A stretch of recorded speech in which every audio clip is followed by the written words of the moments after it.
Alors ouais, j'avais envie de te parler d'une histoire qui m'est arrivée quand quand j'ai commencé mon début de carrière de graphiste à Paris. C'était en 2004, je crois, c'est ça. Donc je venais de terminer mes études de graphisme à Quimper. Et donc ça faisait un an que je cherchais du travail. Et 2005, miracle, j'arrive à trouver du boulot dans une entreprise, une petite entreprise et tout ça. Donc je monte à la capitale, je me dis ça y est, c'est à moi la grande vie et compagnie. Et donc j'étais embauché comme graphiste. Alors ce qu'il faut savoir, c'est que les graphistes, quand on commence, quand on débute le métier de graphiste, ce qu'on ne nous dit pas à l'école, c'est qu'on est d'abord pris pour des larbins. C'est-à-dire qu'on exécute les PowerPoint des patrons qui ont des idées de grandeur et qui veulent se prendre pour Steve Jobs. Donc là, moi, en l'occurrence, c'était le cas. J'étais le larbin donc d'un Steve Jobs light. Et donc, j'avais pas vraiment beaucoup de vie privée. Donc, je bossais énormément, mais bon, le peu de temps libre que j'avais, 24 ans, moi, c'était un petit peu, j'avais envie de trouver quelqu'un dans ma vie, quoi. Donc en fait, ce qui s'est passé, c'est que au travail, parce que j'avais que ça à faire, j'avais le temps de faire que ça, et au travail, j'ai rencontré une collègue à moi qui s'appelait Ruth, qui était magnifique, c'était une belle femme, elle était grande, elle était élancée, en plus c'était quelqu'un de très très raffiné, elle était portugaise d'origine, mais c'était une globe-trotteuse, donc elle faisait le tour du monde à travers les entreprises qu'il embauchait. Donc elle avait vécu à Londres, elle avait vécu en Grèce, elle avait vécu, enfin bon, c'était vraiment, j'en avais plein les yeux de cette femme-là. Et donc on s'entendait bien, on discutait pendant les temps de pause, pendant les pauses cigarettes. Et un jour, elle m'a invité. Elle m'a invité chez elle en disant tiens Hervé, est-ce que ça te dit de venir chez moi ce soir parce que j'ai des amis à te faire rencontrer. Il y a deux Américains et l'un est photographe assez renommé et tout ça. Donc du coup, mais par contre, la discussion ce soir, la soirée se fera en anglais. Est-ce que ça te dérange? Alors moi je suis nul en anglais, je suis vraiment très très très mauvais. Mais bien sûr, moi, comme j'étais tellement fier, je dis bah ouais carrément, bien sûr, on y va quoi. Donc le soir arrive. Bon, moi je m'étais habillé un peu classe, un peu sympa, parce que bon, quand même, j'allais quand même chez Bruce, quoi, et puis j'avais quelques petites idées derrière la tête. Et donc j'arrive chez elle, et donc elle était toute seule, elle m'attendait, et puis on a commencé un petit peu à discuter. La soirée était vraiment douce, c'était un soir d'été, c'était super calme, c'était doux, c'était très très agréable. Et donc on a discuté bien sûr d'art, de voyage, de la condition, de la condition des Africains. On faisait vraiment le tour du monde, c'était très très raffiné. Et viennent les deux artistes américains photographes. Donc c'était un couple, et il y avait Larry, et il y avait, comment elle s'appelait, je sais plus trop comment elle s'appelait, c'était Wendy je crois. Et donc Larry et Wendy, qui étaient quand même assez âgés, ils avaient une soixantaine d'années, donc se sont installés, on a fait les présentations, on a baragouiné quelques mots en anglais, mais bon, finalement, ils étaient très patients avec moi, donc du coup, ça s'est relativement bien passé et tout ça. Donc c'était très chouette. Moi j'essaie de tenir un petit peu la conversation parce que ça parlait vraiment de grands photographes, des personnalités, des noms que j'avais jamais entendus ni quoi que ce soit. Mais c'est pas grave parce que moi il y avait Bruce qui était à côté de moi, elle avait son regard bienveillant sur moi, c'était super agréable, c'était vraiment une très très belle soirée. Et Larry, donc l'américain, disent Hey guy, why we don't smoke a blunt? Et alors blunt c'est un joint en fait. Du coup, tout le monde était ravi et dire mais oui, bien sûr, fume-moi un joint, fume-moi un joint. Puis moi qui n'avais jamais fumé à l'époque, je ne me voyais pas dire non, moi je fume pas de joint quoi. Et c'était plutôt oui, allons-y Larry, let's go quoi. J'étais très fier et puis il fallait bien que je tienne le truc quoi. Et donc du coup, alors Larry fait son affaire et le joint commence à tourner. Et donc moi arrive mon tour, alors je prends une taf, puis je sens rien. Mais vraiment rien de rien quoi. Alors du coup je regardais les gens, je discutais avec eux, puis je me disais dans ma tête mais on sent rien de ce truc là quoi. Qu'est-ce que c'est que cette histoire? Puis j'ai commencé encore à tirer une autre taf, puis une autre taf, une autre taf, jusqu'au moment où Larry qui me dit It's a blunt. Et je dis ouais ok ouais c'est un blunt ouais. Et il y a Ruth qui me regarde avec son petit sourire et qui me dit c'est un joint pur. Tu es pur. Il n'y a pas de tabac, il n'y a rien d'autre, c'est que un joint pur. Et là, je me suis dit, mais. Ah, d'accord, ok, donc j'ai donné le joint tout de suite, et je me suis dit, comme j'avais fumé à peu près la moitié du pétard, et que je n'avais jamais fumé de ma vie, et je me suis dit, bon, advienne que pourra, on verra bien, quoi. Et donc la discussion continue à se passer, et puis moi, toujours rien, hein. parce que bon, bah, je sais pas, puis dans ma tête, je dis, mais non, il se passe rien, ça fait rien du tout ce truc-là, c'est vraiment nul les joints en fait et compagnie.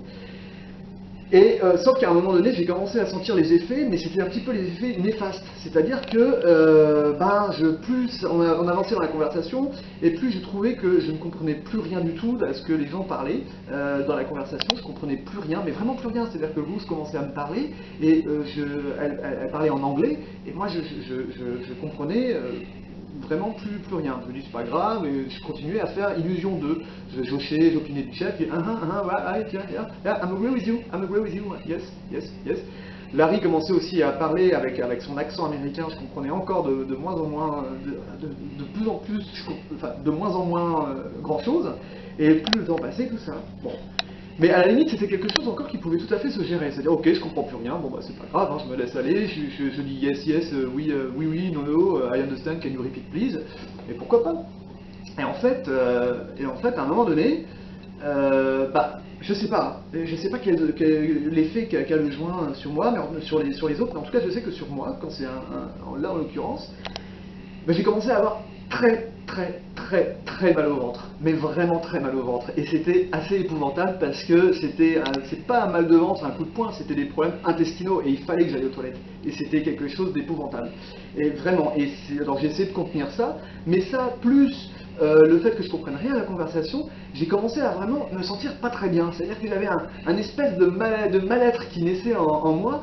C'était de l'angoisse en fait, tout simplement. C'est ce qu'on appelle le bad trip. J'ai commencé à bad tripper. C'est-à-dire que d'une part je comprenais plus rien, et d'autre part j'avais une épouvantable envie d'aller aux toilettes, alors que j'étais chez Ruth, la fille avec qui j'avais des petites arrière-pensées. Alors, il a fallu que je trouve la solution pour pouvoir m'éclipser, et donc j'ai demandé très poliment à Ruth, can you say to me where is the toilet, please? Et évidemment, Ruth me dit, oui, bien sûr, c'est on your right. Ok, yes, thank you very much, I'll be back. Et donc du coup je suis allé aux toilettes, mais ce qu'il faut savoir c'est qu'on était à Paris, et à Paris quand on gagne, je sais pas, des milliers d'euros, on peut toujours se payer que 10 mètres carrés. Donc avoir des toilettes séparées dans un 10 mètres carrés, ça restera qu'une petite cloison de papier crépon.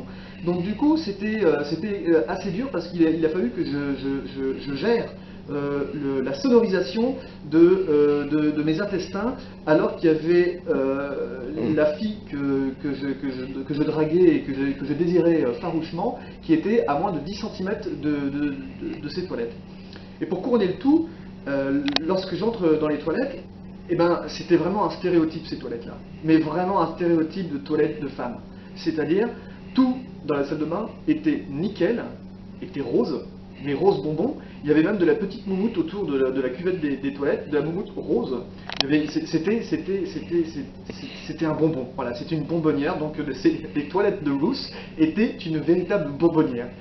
Et moi j'avais vraiment mal au ventre, mais vraiment mal au ventre, et c'était une horreur, quoi. Il a vraiment fallu que je me dise, j'ai pas le choix Hervé, je suis obligé de me soulager ici, maintenant, dans ces toilettes. Et donc j'ai essayé de couvrir un petit peu le travail, bon gré mal gré, pendant le temps que ça a duré, parce qu'en plus de ça, j'ai essayé de faire le plus rapidement possible pour faire croire que je n'allais pas faire la grosse commission chez Ruth devant des invités. Ça se fait pas, on fait pas ça. Au pire, on se lave les mains, au pire, on fait la petite commission, mais pas la grosse commission. Donc du coup, il a fallu que j'aille, donc j'y suis allé, et il a fallu que j'aille très vite, et que je tousse énormément très fort pour étouffer tous les bruits qui étaient complètement désagréables. Alors j'ai essayé, j'ai camouflé, et puis comme j'étais en plus de ça, comme j'étais un petit peu sous effet du joint, je sais plus trop combien de temps je suis resté, si je suis resté 10 minutes, si je suis resté 30 secondes, je savais pas du tout. Et j'ai eu juste un petit avertissement qui m'a fait dire que j'étais à mon avis dans les toilettes depuis plus de 5 minutes, au moins plus de 5 minutes, parce que j'entends Ruth frapper à la porte. Everything is alright, Harvey? Alors que moi j'étais dans une horreur, j'étais dans un cauchemar épouvantable, j'étais en train de bad tripper, dans une parano et dans un mal intestinal épouvantable.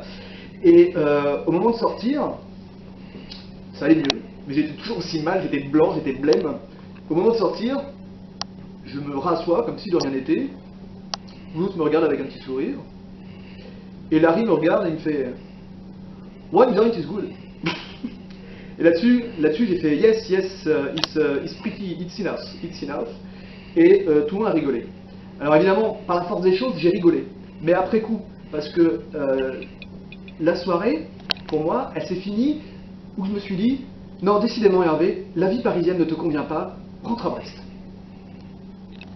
Retrouvez le travail d'Hervé Beau sur le net sur mrbeau.fr. Vous aussi, venez partager vos anecdotes savoureuses sur Tonight TV. Écrivez-nous à raconte.tonightTV@laposte.net.